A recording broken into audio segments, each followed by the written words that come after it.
I got involved in this charity back in the year 2000. They were looking for someone to volunteer. I was looking for something good to do. And it was at that time that I started learning about fibromyalgia and chronic fatigue syndrome and the large number of people it affects and how devastating it is on their lives. And so I decided to get involved, and over the past 8 years I got more and more involved. Fibromyalgia and chronic fatigue syndrome are life-changing. They're unforgettable. They're with you every day. They impact the people around you. They change your life in so many ways. Often people will lose employment. People will lose friends. People will lose their sense of self, their self-esteem, everything that they grounded their lives on. And so both these illnesses are hugely impactful on a person's life, psychologically, physically, emotionally, and economically. If you could do something about it, what would you do? If I could do something to help people with chronic fatigue syndrome, there would be a need for greater research. There'd be a need for better health care, a team approach.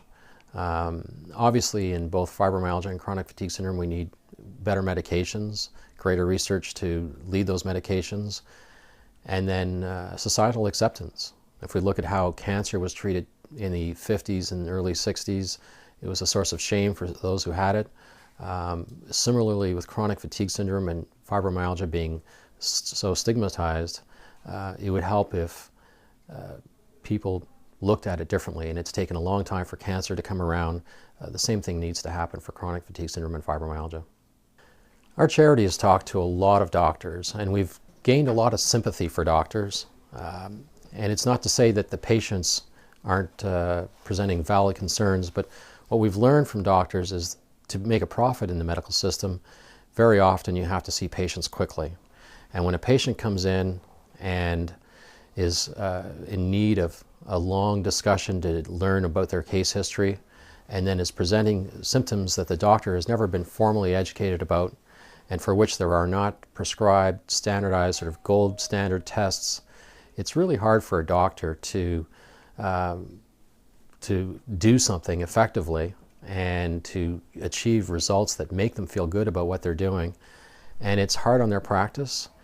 And so it's a challenge for the medical system, and that makes it really tough on patients. Patients are frantically looking for doctors. In Ottawa here, we have an estimated 30 to 50,000 patients, and we can't find any doctors willing to accept new patients. There seems to be only 2 or 3 in the city that have any patients at all. So it's frustrating on both sides of the equation.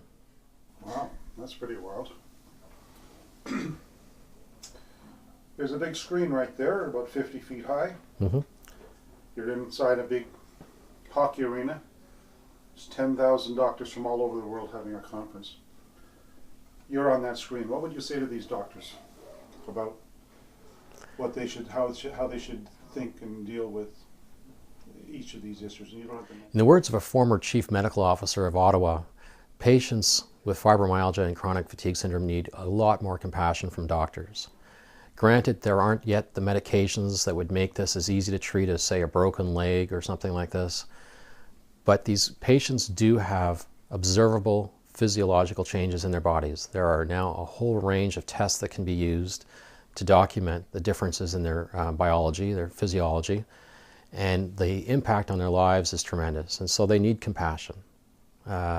Whatever a doctor can do for them would be useful.